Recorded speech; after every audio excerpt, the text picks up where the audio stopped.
For decades, the Israeli leadership has been telling us repeatedly that the inadequate investment in social reforms, in education, in housing, in pensions, in our environment, that this inadequate investment is due to the fact that we have so heavy and increasingly heavy burdens on our economy because of security, and that this country totally lacks natural resources, as is the case in the Nordic countries, in the Gulf states, and many other countries around the world.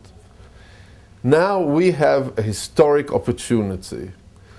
Outside the shores of the States of Israel have been found enormous, unbelievable quantities of natural gas, which according to some experts amount to the sum of $300 billion.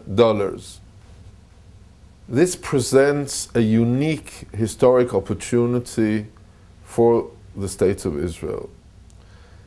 This is precisely the reason why we have gone out in an open campaign in order to utilize this opportunity and create the social reform so much needed in our society.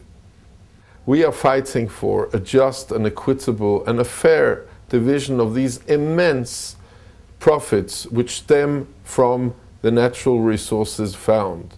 The main target of our campaign is considerably to increase the public's share of the incomes, of the profits which stem from these findings.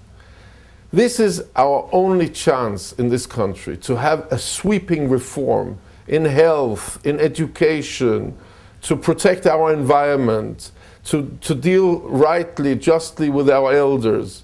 This is our chance to make this change. We have here a resource which none of us expected and which can make the dream of our founding fathers really come true. We have thoroughly investigated what has happened to other countries in similar situations as ours. We have seen situations where immense profits have been poured into the economy, and not only have they done no good, but they've even been destructive to the local economy. On the other hand, we've seen positive examples where the profits have been utilized to create significant social change. Therefore, our conclusion is very clear. We have two equally valid focus points of our campaign. On the one hand, we want to ensure that the vast majority of these profits go to the public.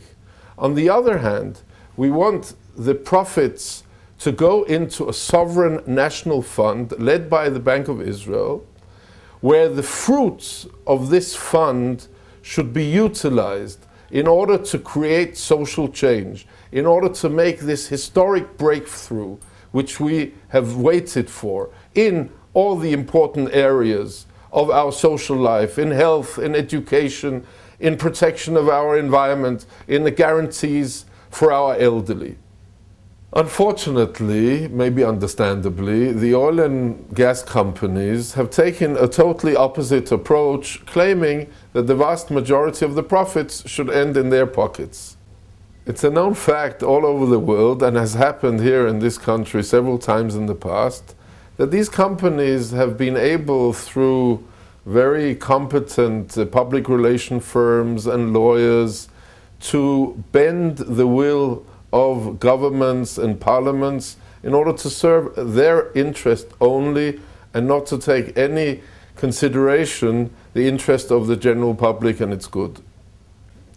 However, this time around, for the first time in the history of the State of Israel, the public is being mobilized to protect its own interests and to stop the efforts of the oily machinery of the corporate aggressive lawyers and PR firms who already now are working full-time to take care of their interests alone.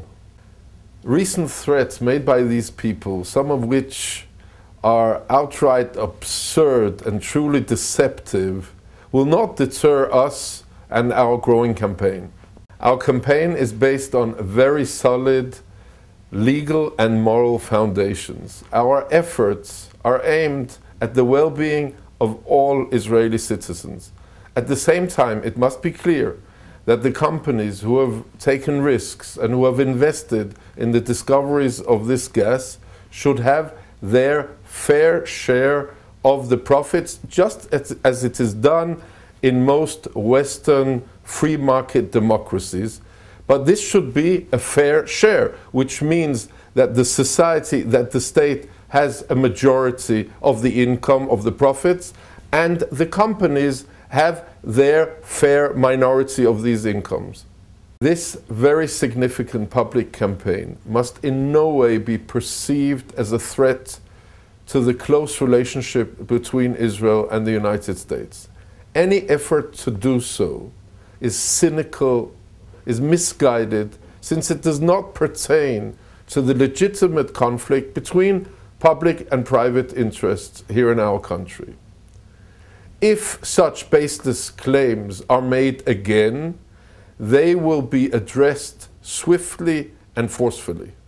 Since we started less than 6 weeks ago, already thousands of people have joined the campaign. Youth, pensioners, politicians from right and from left, social activists, ordinary citizens, they're all now a part of the campaign because they understand that this is the crucial battle for ensuring the future of the State of Israel. This is so much more encouraging because it's been done only by volunteers without any financial means whatsoever, and it's just catching from mouth to ear all over the country, development cities and the center of the State of Israel. In this very special period in our calendar, when we gather in our synagogues to try to achieve forgiveness from and harmony with the Almighty, we acknowledge that we cannot stand and ask for forgiveness from the Almighty if we have not done our utmost in order to create a more just, a better society around us. This is a unique opportunity to do just that. You who care about us, who are involved in the life of the State of Israel, who have learned the issues here, can really join forces. It is a historic opportunity which we cannot afford to miss. We can make serious social change. We are at a crossroad which will have a unique importance for future generations. If you join forces with us, we can make it happen.